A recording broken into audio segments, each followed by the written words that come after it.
So to any of us joining us on YouTube or any other social media, just a quick disclaimer, today's event is being recorded live. And while we do have content moderators who do edit, sometimes comments are said or read aloud that may not be directly supported by Lives for Literacy as an organization or the Lives for Literacy Board of Directors. So please bear with us. Thank you. Now, today we are continuing our 12-part series called Education is a Human Right. And today we are focusing on poverty, resource, infrastructure, and this event is going to be split into two, with focusing on two different sections of the world. We were talking an international perspective as well as a domestic perspective in Canada. And we are so excited to host our speaker today, Clara Omol, who's joining us from Kenya.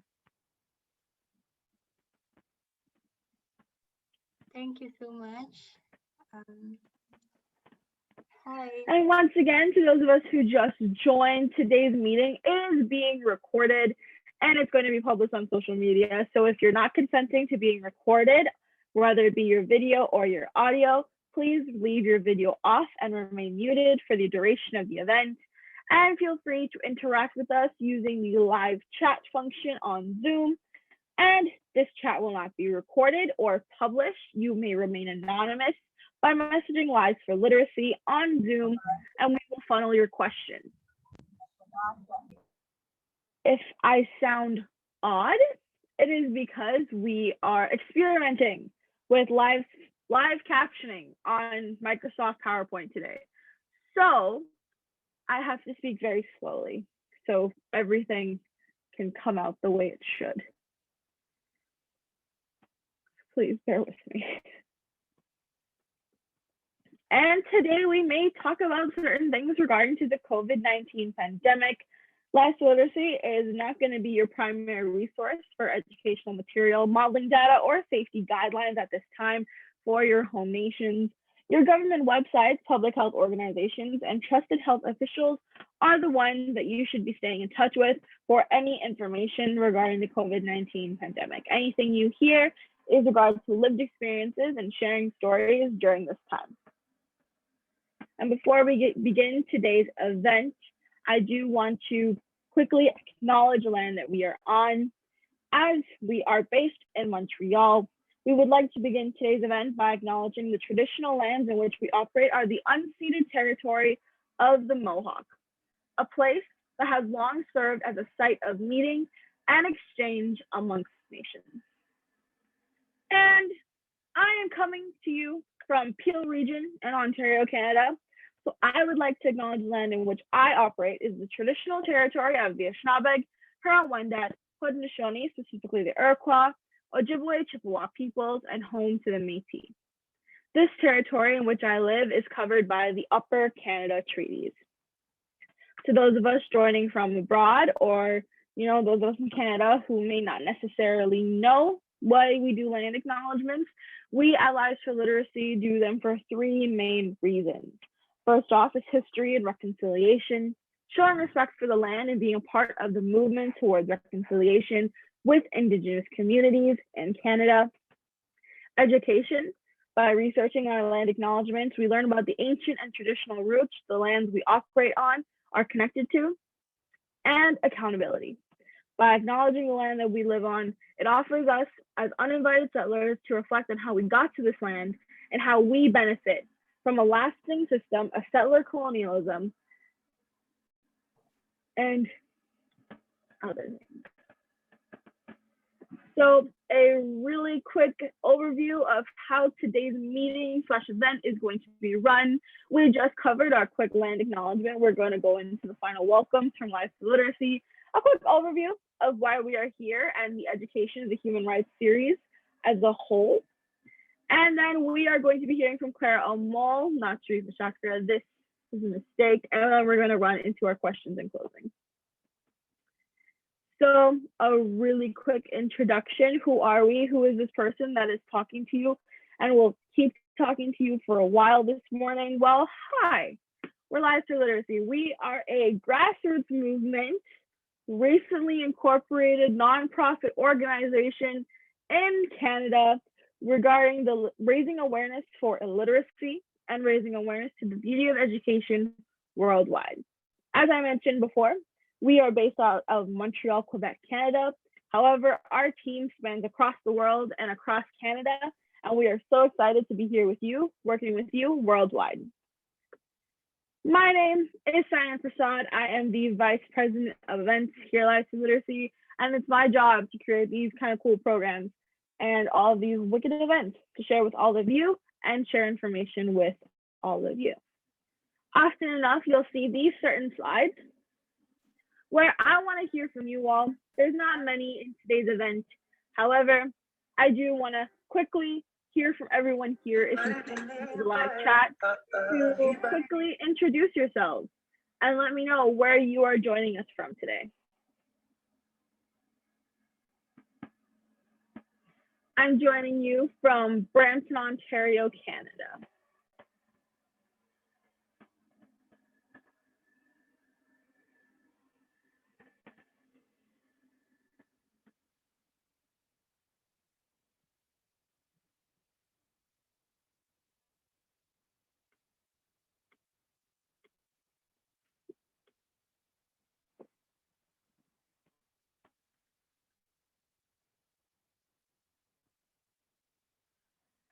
To folks just joining us, feel free to use the live chat to introduce yourselves really quickly. We'd love to hear from you and where you're coming from today. And as you all do that, I'm going to continue and welcome you all to today's event as part of the Education is a Human Right series. So what is this series? So as part of the Life to Literacy events team, it's our mission to create programming and events that reflect our mission. And this event is based off of our mission statement, promoting the beauty of education. We want to present facts and facilitate discussions regarding the barriers surrounding access to quality education around the world. We know over 200 countries have signed on to United Nations Declaration of Human Rights, but how many actually deliver? Every member of Life to Literacy takes this in action in their discussion and in their activism around the world. Now, each month we are focused on very different topics. January, we announced a series with our International Day of Education event. We talked about the benefits of education regarding anti-Black racism in February. March, we talked about benefits and barriers to education regarding gender discrimination around the world. And in April, we talked about the experiences of those facing conflict, focusing on refugees, recent migrants, and asylum seekers. And in May, we are focusing on poverty, resources, and infrastructures, and the activism that takes place around the world. So, really quick question before we actually keep going today. I would like to know if you can use the chat really quickly, or if you are comfortable with unmuting yourself. I would like to an infrastructure impacts someone's access to education.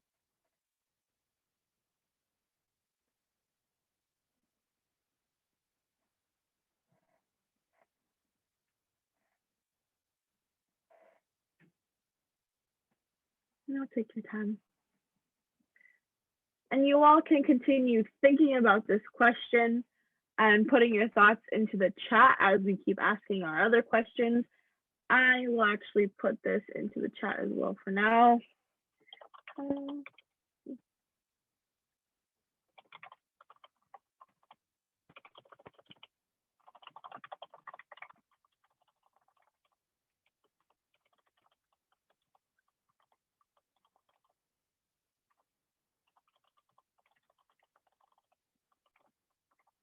That's just a quick question for you all to think about as we keep going.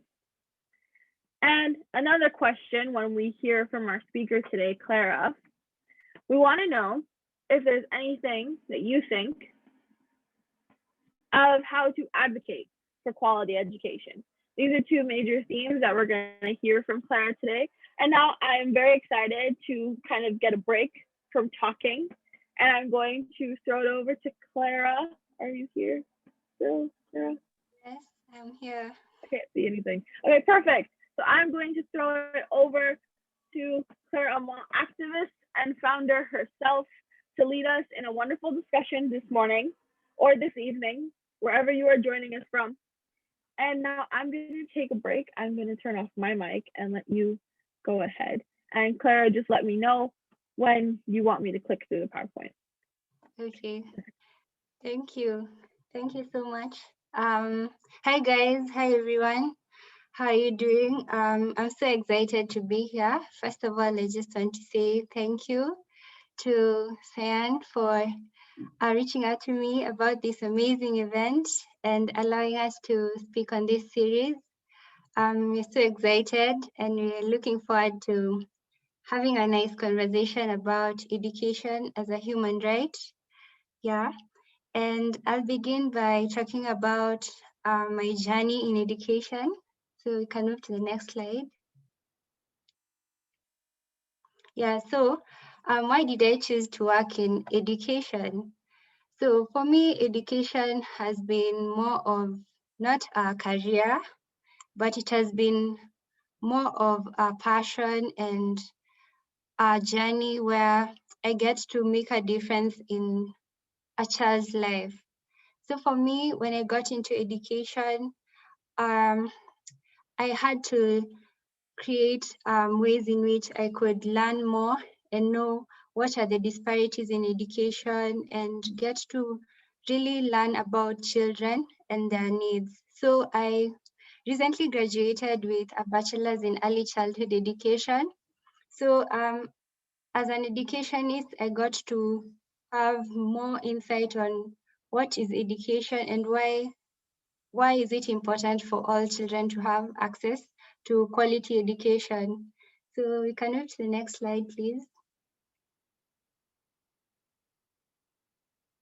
Yeah, so how my passion grew was through volunteering. And my first volunteer was in my second year. So I wasn't really sure of how I'd be able to work in a classroom. So I decided to just volunteer in a school here in Kenya, in Nairobi. And I got to interact with children from the age, my first experience was with dealing with children who were 3 years old. So it was a bit hectic, but there was so much to learn, how to deal with them, how to listen to them, how to be there for them. And I realized I wasn't just a teacher, I was more of a role model to them. I was more of like, I even became more of like a parent to them. This is where they would reach out to me for anything they needed. And this is how I got to realize that I needed to do more research on psychology. How do I deal with children? What if you see a child crying, or today they are hyper, the next day they are sad? This is where I had to learn how to approach them. And also I developed interest in children's literacy. So this is where I got to learn how do I approach areas where children are having difficulties in reading. And this is where I began collecting children's books and getting to learn about the different levels of literacy. And also I got to have, get more interest on children's art and how children find art as therapeutic to them. So we can move to the next slide.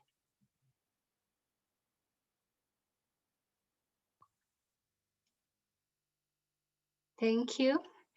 So this is how Mwana Arts Space got to come in. So I'll tell you a brief story of how Mwana Arts Space was founded. So Mwana Arts Space was founded when it was during around the last year of campus. So I was trying to navigate on what will I be doing, and because I found myself having so much passion about serving children and being in the education space. So I began to look for opportunities on how I could volunteer with organizations that deal with children. And one of them was one called Pacemaker International. So I volunteered in a primary school, and there I was placed as a fellow, and I got to teach grade 5, grade 7, and grade 8. So here I was dealing with different levels and very interesting levels of learning. So the grade 5s are so different from grade 7 and grade 8. But then I got to realize that even as I was dealing with them, some of them were struggling. For instance, you could find a class 8 who was unable to read because they were afraid to read because they were unable to express themselves. And then some children in grade 5 were unable to write, express themselves in English. So I started coming up with ways with my team. We were working in a team, so we got to come up with ideas on how can we help these children.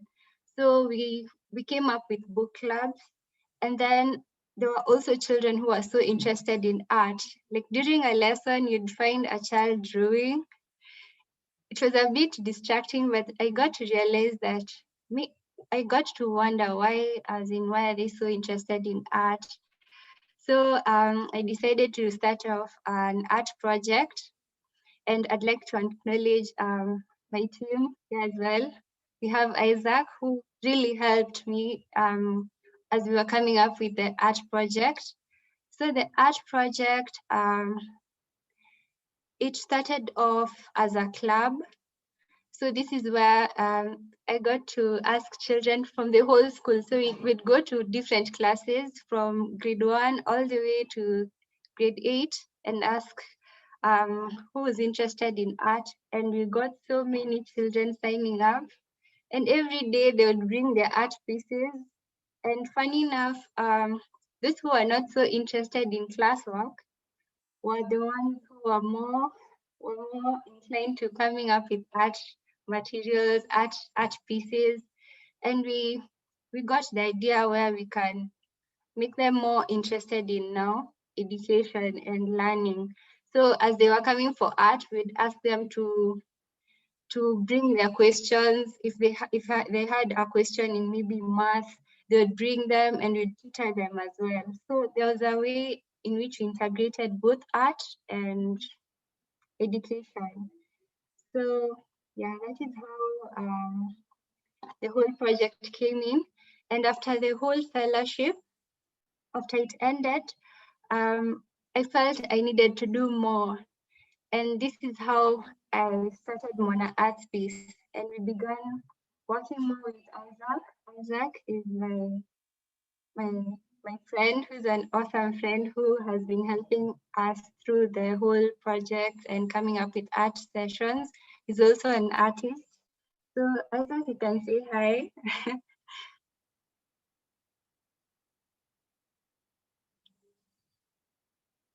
Yeah. So okay, we can say hi, be as introduce ourselves. Yeah. So during the whole process is when we started Mwana Arts Space, and it was founded in 2019. So during the whole process, we were just coming up with projects and seeing how we can reach out to communities. So we can move on to the next slide, please. Thank you. And this is how we got to ask ourselves, why do we exist? And one of the reasons was the SDG 3, the Sustainable Development Goals 3, which says good health and well-being. So according to research, we found that worldwide 10 to 20% of children and adolescents experience mental health conditions, but majority of them do not seek help or receive care. So according to how we got more inclined into working in the mental health sector, is where we realized that art became a source of therapy for children who are having challenges in their mental health, who are having mental health conditions, for instance, anxiety, depression. And this is how we got to realize that art can be a form of expression, where children who are unable to express their feelings can get to express themselves through art. That's why we realized that we can have Mwana Arts Space more into the arts as well. And then we can move to the next slide. And another reason why this is SDG goal 4, that is quality education. So this is where we found that statistics says in just 1 year, 70,518,750 10-year-olds will fail to acquire basic literacy skills, missing a critical milestone to secure a better future. So this is where you find so many children who are about 10 years old are unable to read. Here in Kenya, the statistics says a grade 8 child a few children who are in grade 8, around 2 out of 10 are unable to read. So if you realize that, that means that so many children are passing through education but are not getting quality education. So quality education means a child is able to have basic math skills and literacy skills. This is where a child is able to make decisions. A child is able to also have life skills. So this is what quality education means to us. And can we move to the next slide, please? So one of our mission is to provide a safe haven for children to express themselves through art and improve their mental health. We also seek to provide access to diverse and inclusive literature that empowers children to fulfill their potential and accept themselves and others. So I'll talk about our mission, and this also relates to why we call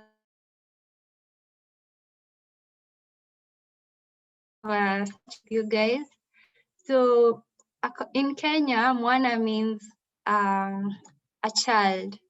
So in your country or in your language, what does Mwana, what is a child translated to?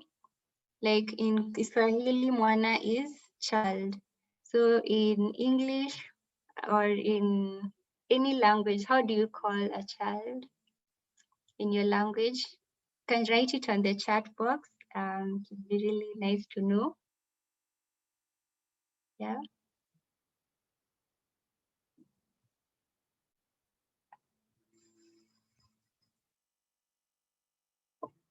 So Mwana in your child in your language is, you can search. So I'll read them through later. So the reason as to why we call ourselves Mwana Arts Space, because Mwana in Kiswahili is child. And then the reason why we use the word arts, and not art, is because art is diverse. The arts is diverse. We have literature, we have poetry, we have painting, which is in the arts. We have contemporary dance. We have all forms of art. So we wanted to bring them all together so that we can allow children or even the youth to express themselves through the arts, and yeah, create that space where everyone can feel that they have the freedom to express themselves, and this is how they'll be able to improve their mental health. Nice, thank you. Can see you got a reply. Keep them coming. We'll read them through. What Mwana is. What child is in your language. So we can move on to the next slide, please, on our vision. So our vision is to create a community of creatives, innovators who will empower the future generation to awaken their artistic abilities and provide a doorway of opportunities by ensuring that children are not only talented, but are well-informed and highly educated regardless of their social economic background. So this is where we are looking to work with creatives and innovators across the world. So if you're a creative, an innovator, and you'd like to empower the future generation to awaken their artistic abilities and not only just sit on them, but just try to unleash their potential and be able to express themselves. That would be an amazing opportunity. This is where we're giving you a chance to serve and be a role model and ensure that I know that according to in the past, like most of us were not able to really the arts were more of like a hobby. This is where not many people knew you could really can you guys hear me? Yes, yes, we can. Okay, nice. Thank you. Okay, so this is where we realized that the arts were more of like a hobby, but we've got to realize the arts can really be a doorway for many opportunities. Like children can come up with, you can have a career in the arts and you can really thrive in life. And this is where we want to make children realize that they can use their talents, they can use their passions and have so many opportunities. So this is how we're looking to work with creatives and innovators. And also we're looking to make sure that children are also highly educated. This is where we're making sure that all children have access to quality education. And this is how we're going to explain more on our work. Let's move on to the next slide. Thank you. So this is what we do as Mwana Arts Space. So one, we do mentorship. So mentorship is where we go to schools and children's homes to give children access to mentorship opportunities. So this is where the people that we work with, these are creatives and innovators, work as role models to these children, and they offer mentorship. For instance, one of the children's homes we visited, one was called Smile Community Center, another was called Flomina School and Flomina Children's Home. And also we worked with a school that was called Edelville Primary School.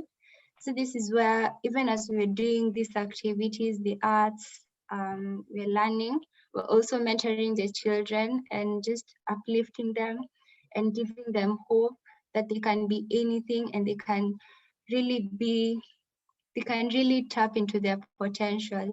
Another thing we work on is giving children access to reading and learning resources. As you've seen, one of our mission is to ensure that children have access to diverse and inclusive literature. So this is where we're giving children access to books that they can see themselves in, books that they can relate to, and books that can empower them to be themselves and also appreciate other people as well. So we also, this is by coming up with book drives. For instance, we came up with a book drive where we were able to collect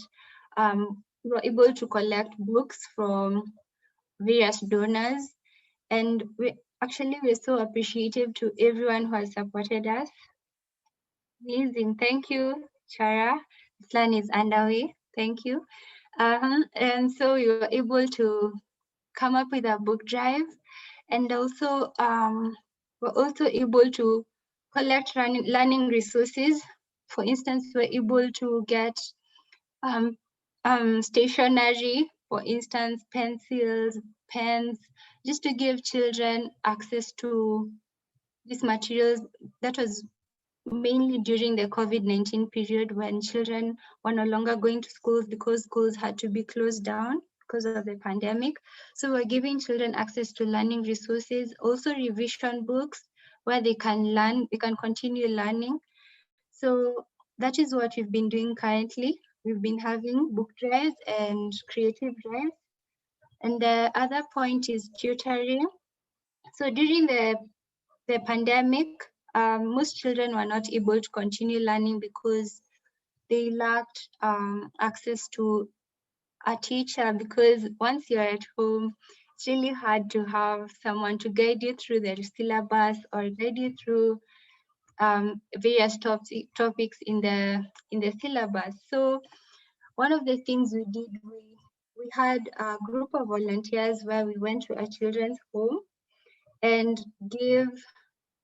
and it was always on every Saturday. Every weekend we'd go for almost 4 hours and just help children depending on their learning levels. For instance, I would say if I was tutoring the lower grade children, the next Saturday I would now shift and go tutor the children who are in, let's say, grade 8. So we were interchanging. This is where we were ensuring that children have someone to guide them through the questions that they would have. For instance, if a child was struggling with math, we'd have someone guide them through. If a child was struggling with, let's say, sciences, we would help them through. So that was part of our project. And then the art project as well. So we had artists as well. For instance, we have Isaac here, we have Moses, who's also into the art. So we would help children come up with drawings and also allow them to express themselves. So thank you. Let's move to the next slide. So guys, if you have any comments, you can write it in the chat as well. So how did poverty impact the children that we've worked with? So how does it impact the children that we work with? So we'll move on to the next slide where I'll explain more on how poverty has impacted the children that we've worked with. So one of them is poor quality education. So due to poverty, this is where children lack basic math and literacy skills. So education is really important, and quality education for that matter. So if children are from, let's say, a low-income community, or their parents are not that well able, this is where you find a child goes to school because the parent just feels that they need to go to school. Because so this is where you find they go to schools where the teacher-student ratio is really high. This is where you find the ratio is 52:1. So when the class is so squeezed, the teacher is unable to focus on one child at a time. So you find if maybe a child is lagging behind, they end up completely lagging behind despite being in the classroom. And then another reason on poor quality education, this is where they go to schools that lack resources. So these are resources like books. So this is where they don't really get that quality education where they are able to really, yeah, thank you, Isaac, for your comment. He says, poverty and poor infrastructure also affects children's mindset towards education. The child focuses on education as a way out, and if they don't perform as well, they expect they might end up completely dismissing the idea of education. That's very true. Thank you, Isaac, for the comment. Yeah, so poverty and poor infrastructure definitely affects the quality of education. So we'll move on to the next slide, please. Another reason is the risk of dropping out. So children who are born in low-income communities are at a high risk of dropping out of schools. This is because they lack school fees, uniform, sanitary products, and learning resources. So on school fees, this is where the parents are unable to pay for their fee in the school, so they may end up missing out in school, or they may completely drop out of school.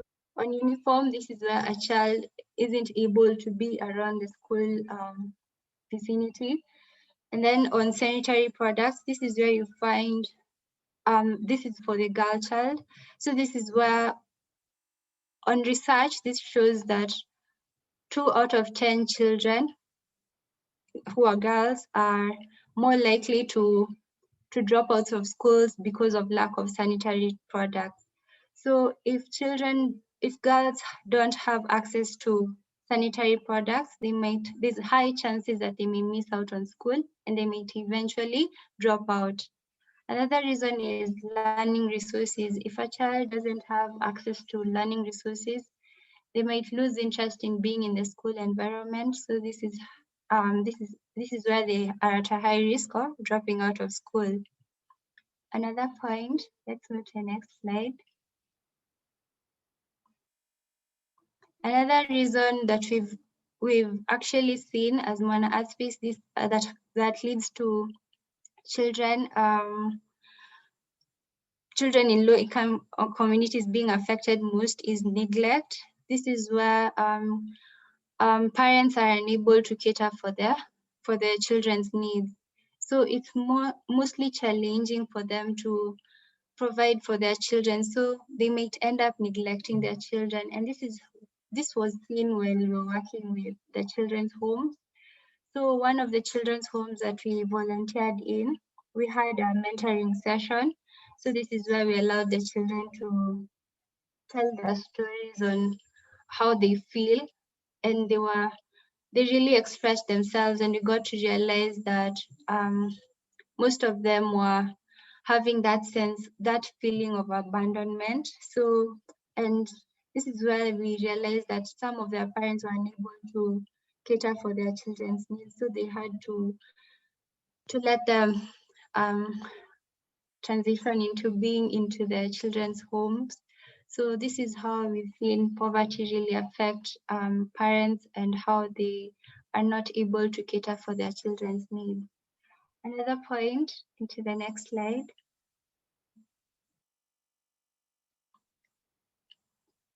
Thank you, Juliana. I can see your point. She said poverty and poor infrastructure also affects the children's self-esteem in terms of the academic performance and also self-belief and worth as a whole, especially if compared to their peers from privileged backgrounds. That is so true. Yeah, this really relates to our next point. Children who are born in low-income communities are mostly likely to be affected in terms of their mental health. So this is where you find children from families living in poverty are 3 times more likely to suffer mental health as compared to children from well-off families. And one of the mental health conditions are depression, anxiety, and poor coping skills. So one of the ways in which children with mental health conditions cope is by they may go into drugs, or they may find themselves getting into various social vices, for instance, gambling. Yeah, so these are one of the issues that we got to see even as you were working in the children's home. This is where you find a child deciding they need that extra money, so they will get into drugs or they'll start selling drugs in order to survive. And some of them may also get into anxiety. So in the education space, as Juliana has highlighted, you may find in the school environment, if a child is not from a well-off family, they may end up comparing themselves to other children who are from better off families, and this might lower their self-belief and worth. So thank you. And if you have any points as well regarding this, you can continue sharing in the chat. Thank you. So you can move on to the next slide. So this is on how does Mwana Arts Space serve as advocates for our communities. As you continue working with various creatives and innovators, one of the things that we do is we work as advocates in our communities, and one of the things we do is volunteer in schools and homes around our communities. So for instance, we've currently volunteered in one school, and we're looking to expand more into more schools, and then also go into working with more homes in our community. This is where we're able to reach out to more children. And then secondly, we are also working with creatives in our community. So this is where we're looking into partnering with more people who are in the art space and also in the education space, so that they may be able to help us achieve our mission and vision. That's ensuring that all children have access to quality education and also mental health, well-being, mental health. And then another point is creating awareness about mental health and importance of literacy. And lastly, initiating projects that will involve the entire community. So the reason why we say the entire community, this is where we're looking to work with stakeholders who are also in the community. For instance, we are looking forward to coming up with community libraries and coming up with various projects that will help children have a space where they can express themselves freely and also have access to quality education, and mostly have access to literacy that will be able to build them up into strong, empowered future leaders. Thank you, and that's it.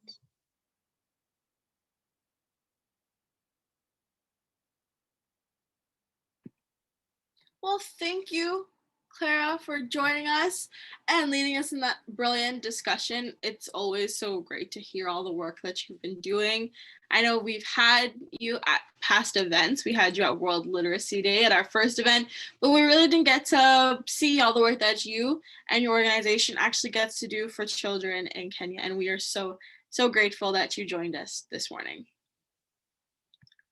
Thank you so much. And before, I'd like to acknowledge my team. So we have Juliana. Yeah, you can wave, can say hi. So Juliana, yeah, Julie, you can say hi. Hi. Yeah. Yeah, Juliana leads in our programs. Yeah, she helps us come up with projects and she's in charge of the programs. And then we have Isaac, sharing the call. Yeah. Hi, Isaac. Yes. Yeah, he's in charge of the finance, the whole budgeting and proposal writing. And we want to also thank our amazing partner, Clara Designs, who is in charge of our branding. Yeah, we really appreciate him. He's been supporting us in so many things, and we're looking forward to working with him in so many projects as well. So thank you so much, Lives of Literacy, for this opportunity. Really appreciate it. Yeah, and we look forward to having more partnerships. Thank you. Thank you. On behalf of Lives for Literacy, thank you. Thank you for your understanding. Thank you for joining us. And thank you for your constant support, as well as one of the first, organizations and people that we've actually gotten to work with when we kind of birthed this whole thing back in July of 2020. We are so incredibly grateful. And at this point, outside of thank yous, we want to know if anyone has any questions for Clara or even her team, if there's anything you all want to know about her work or the work in general that she does working with these communities. Feel free to ask her directly or put it into the chat. One quick question we do have actually is if you can touch on a little bit regarding the impact of COVID on the work that you've had to, like the work that you've done, how it kind of translated if you had to go into like an online space. How were your schools affected, like the schools that you've worked with? Yeah, they were greatly affected. So this is where children were not able to reach out to them because most of them are from various areas. So so reaching out to them was a bit difficult. But one of the things we had to do was find ways in which we could create worksheets and reach out to them. But we also had to make sure that our team was also safe because COVID-19 and all the challenges. So this is where we had to come up with ideas on how will we be able to reach out to them. So this is how we had to come up with worksheets. For instance, every week we make sure that children have access to papers which have like revision sheets where they could work on, and then after they're through during the whole week, we'd visit them again and get to see how far they've reached. Yeah, I hope I've answered that. Yeah, that's actually really amazing that you were able to kind of translate yourself onto that online space almost, and you were still able to provide the learning resources to the students, and hopefully, you know, they got to actually use those. And I'm sure it definitely helped make the pandemic and learning in the pandemic a whole lot easier, because I know a lot of students don't really have access to the technology required in a lot of places here in Canada too. A lot of students across the country really suffered because they didn't really have access to laptops and tablets and like quality internet and stuff like that. So if there's any other questions for Clara, feel free to ask at any time. Right now, I have one question for you. Is if you would like to share with everyone here any upcoming things or anything extra you want to share about your organization, your socials, your contact information, if you could put that into the chat or share it with everyone, we'd love to know how to keep in contact. Awesome, thank you. So one of the main projects that we are working on, we partnered with Lives for Literacy, which is so excited to work with. So we are going to be reaching out to one of the children's homes that we've been working with, and we're going to be giving them access to more resources, learning resources. So we're looking forward to getting to know also their needs, their current pressing needs, and see how we can tap into helping them. Also, another project that we're working on is having little libraries in the community. So this is where we've currently partnered with an organization called Little Diverse Libraries. So we are going to be ensuring that we are building small libraries in various estates in our community. And this is where we want to create a chain where once these children finish reading these books, we transfer them into another community. So it's like a small chain. And then at the end of, let's say, quarterly, they come together and they get to express themselves and interact with each other.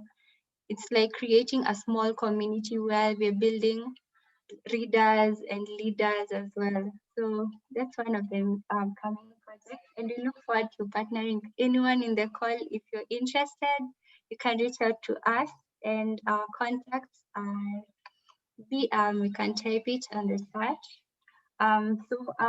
We're mainly active on Instagram, so it's Mwana Arts Space. And we're also active on our emails. You can reach out to us on email. I'll write it down on the chat on how you can reach out to us. So you can just send us a message on Instagram, that's Mwana Arts Space, and you can write us an email on mwanaartspace@gmail.com. We are so excited. We're so excited to partner with you and, you know, give you that donation money and, you know, really help you all make an impact. And that's one way we're so excited to connect with people around the world. So again, as I'm going to reiterate everyone in the chat, thank you so much for the presentation and sharing the work that you do and giving us a bit of an insight on how poverty, resources, and infrastructure really prevent access to quality education And I think a lot of this information is very generalizable. It is quite the same across the world. Students who do not have the access to certain resources in school, they have the higher rates of dropping out and not gaining basic literacy skills. So thank you all so much for joining us.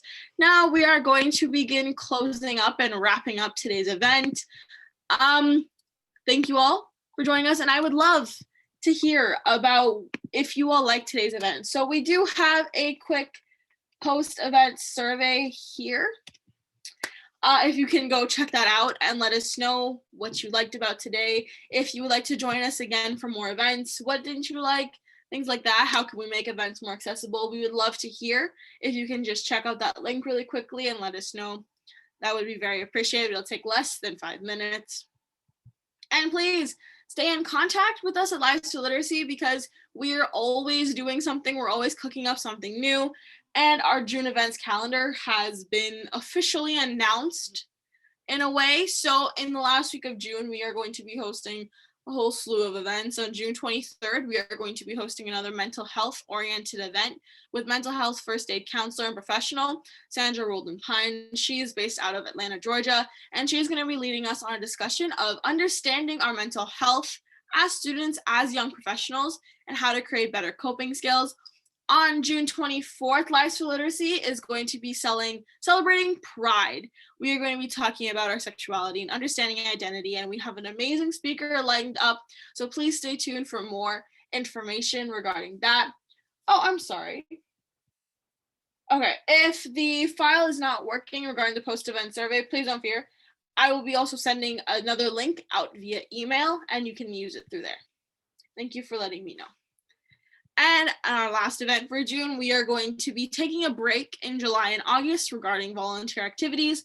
So in June, we are going to be celebrating all the work that our volunteers do. So please stay tuned for more information regarding that as well. And if you would like to stay in contact with Lives for Literacy, we would love to have you. This is all of our social media. Feel free to check it all out. We're on Instagram, Facebook. Our website's up there. Our YouTube is also there if you'd like to check out today's event as well. It will be published onto YouTube. If you have any information or any inquiries regarding collaborations, you want to know more about our projects, feel free to email us at info@livesforliteracy.org.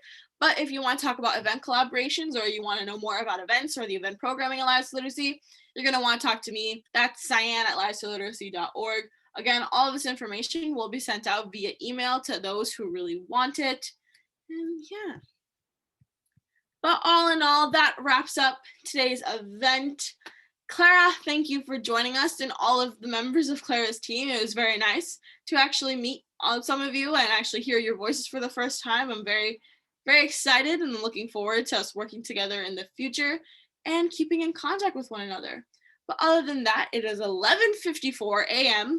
here in Brampton, Ontario, and I'm sure it's late where some of you are. It's mid-evening where some of you are. So please feel free to enjoy the rest of your evenings, your nights, or the rest of your days. And thank you again for joining us. Thank you.